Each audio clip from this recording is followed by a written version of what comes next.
bato ya réflexion napesa mbote na profiter napesa contribution na ngai ya question ya réflexion oyo tolinaki biso baintérêt na relation amoureuse tout comme relation amicale baintérêt ezalaka toujours bongo ezali okolingaka mutu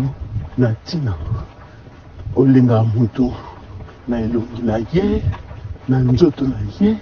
na makambo na ye asalaka oyo ozwa implice na moto ezali mpe lokola mwasi na mobali bazolingana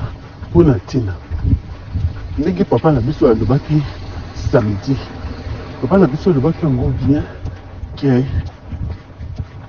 mutu soki aza célibataire alingi mutu mpo azala na mutu na ndako mpo autre ekota na ndako abotana na ye bana vie ekoma stable nyonso wana eza baintérêt tout comme nyonso wana ezali babénéfice oyo akolingaka moto alors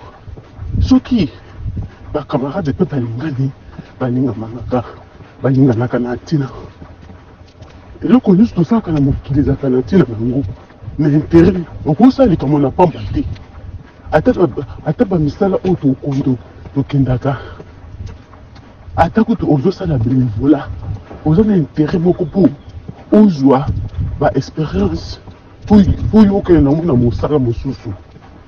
nyonso na vie tosalaka na intérêt baeglise bakangamaka baeglise basangisaka bato na intérêt soki tembe tozalaka biso nyonso surtout likambo mbongo na lingomba yango esalaka mpe eki baeglise ezala ebele mpo moto na moto aza na intérêt na ye eza différent na bato mosusu nyonso tosalaka eza na intérêt na relation intérêt ezalaka tokoma ya mabe tokoma ya malamu bato babengaka bajeune fille oyo balingaka mibali misusu tokoma mibali balingaka bajeune fille misusu na intérêt aza na mbongo asalela mbongo na ye mpo ye moko ayebiki akokende na ye tuta bato oyo bino bato ya baanglais bobengaka sugar daddy nyonso wana ezalaka baintérêt eza partout intérêt eza na bato nyonso oyo baza na mokili alors